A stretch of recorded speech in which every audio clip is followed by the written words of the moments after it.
Olá, tudo bem? O assunto de nosso vídeo de hoje é a arte pré-histórica no Brasil, ou a arte rupestre no Brasil. O que seria a arte rupestre? Na verdade, a arte rupestre é a arte que é feita anteriormente à escrita, antes de saber ler ou escrever, né? Antes de escrever, havia esse tipo de representação. Na Europa, nós conhecemos as cavernas de Altamira, de Lascaux, que são as grandes cavernas de arte rupestre famosas no mundo todo, onde temos aquelas representações fantásticas de bisões, de caças e de elementos e pessoas correndo atrás de animais selvagens e tudo mais. Mas o Brasil tem a maior reserva de arte rupestre do mundo. Tá? Então, lá no norte do Brasil, na Serra da Capivara, no Piauí, encontramos 737 sítios arqueológicos de arte rupestre. 30 mil figuras coloridas. Então, é o maior acervo de arte rupestre que se tem conhecimento, né, no mundo afora. O interessante é que esse tipo de arte ela tem algumas características peculiares. Ela não são como aquelas representações da Europa, como eu falei, dos bisões, tem um quê mais naturalista, assim, no sentido mais detalhado, né? Mas esse tipo de obra também é naturalista, por mais que não seja tão refinado, se a gente pode chamar assim, refinado e detalhado como aquelas obras lá em Altamira e Lascaux. Nós temos umas representações um pouco mais simples, assim, que tem um caráter mais gráfico e beirando quase a uma arte geométrica. Então, não é que esse tipo de obra, desse tipo de arte, é inferior àquela, mas ela tem uma outra concepção, tem um outro viés, tem um outro interesse. Tá?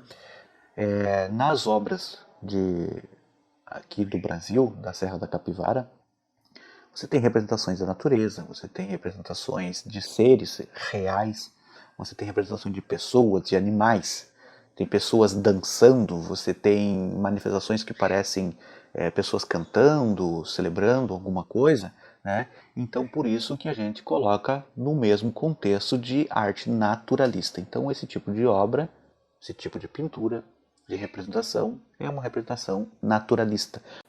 Descendo descendo o Brasil, olha como o Brasil é um país grandioso, um país continental. Temos o maior acervo de arte rupestre do mundo e aqui no sul do Brasil, citando apenas esses dois exemplos, aqui no sul do Brasil, mais precisamente em Santa Catarina, você encontra um grande acervo também de obras rupestres, mas com uma característica muito diferente. Aqui você tem artes rupestres geométricas. São representações assim que não buscam serem fiéis à natureza ou mostrar pessoas ou objetos ou seres vivos, mas sim criar apenas uma representação gráfica.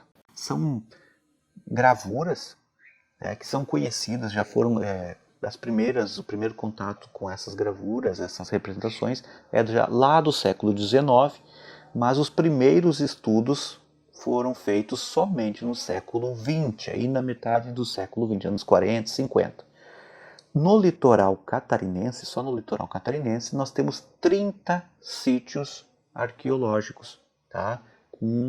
peças, com peças, a maior parte delas, de teor geométrico.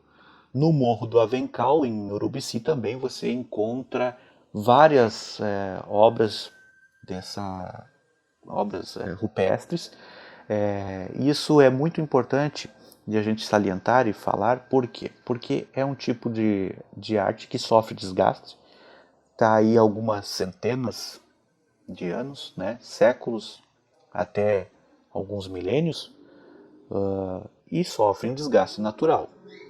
Algumas por depredação, né, por pura as pessoas tocarem, quererem pegar um pouquinho aqui, um pedaço ali, então já acabam se deteriorando muito mais.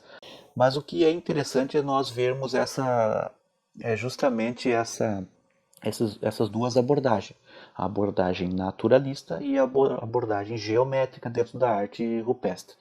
A abordagem naturalista, ela tem esse interesse em mostrar a natureza tal como ela é, a realidade e tal, com maior ou menos grau de detalhamento, né? Mas em mostrar as coisas que estão ao nosso redor, mostrar as pessoas, mostrar os animais. Na arte geométrica é um processo de total abstração, é um processo total de racionalização, né? Você não tem um quadrado, você não tem a linha, você não tem a linha reta, você não tem um círculo na natureza. São concepções abstratas, são concepções que vêm na nossa mente. Então, isso mostra que esses povos, eles tinham uma capacidade de abstração já muito grande. Então, eles não estavam buscando mais uma representação fiel ou voltada à natureza, mas sim em criar uma imagem independente. Nós veremos na arte moderna brasileira e na arte, principalmente nos movimentos concretistas e neoconcretistas, onde nós temos uma grande efervescência de arte abstrata geométrica. Então, para a gente ver como o Brasil já tinha isso lá nos seus primórdios, né? Na arte rupestre brasileira já tinha essa tendência, essa busca por uma abstração geométrica. É algo que ficou muito forte ao longo da história do Brasil, da arte brasileira. Então, nos leva a pensar também que nós não estamos assim em processo de evolução, um processo de desenvolvimento, principalmente na questão de arte. Por quê? Porque se nos anos 40 e 50 você tem uma obra de arte cheia de contexto, a teoria do não objeto e tudo mais da arte concretista, neoconcretista, você já tinha isso, já tinha essas mesmas concepções, tinha obras muito similares lá no tempo na arte rupestre, né? Na arte rupestre brasileira. Então, os artistas e a arte, ela não está presa ao tempo. Um artista pode ter uma ideia, conceber uma imagem, independente do tempo que ele se encontre. Claro que há influências, claro que há interesses, né? Cada sociedade impõe ou coloca. Na sociedade atual eu tenho um certo tipo de interesse. Se eu vivesse há 200 anos atrás, eu teria outro tipo de interesse. Mas é interessante como nós encontramos ao longo de séculos e milênios obras de arte, objetos artísticos que muitas vezes parece que são contemporâneos. Tá? Então, em resumo, nós temos aqui duas manifestações artísticas, uma naturalista e outra geométrica, que fazem parte da essência, da raiz da arte brasileira. Ok? Um abraço.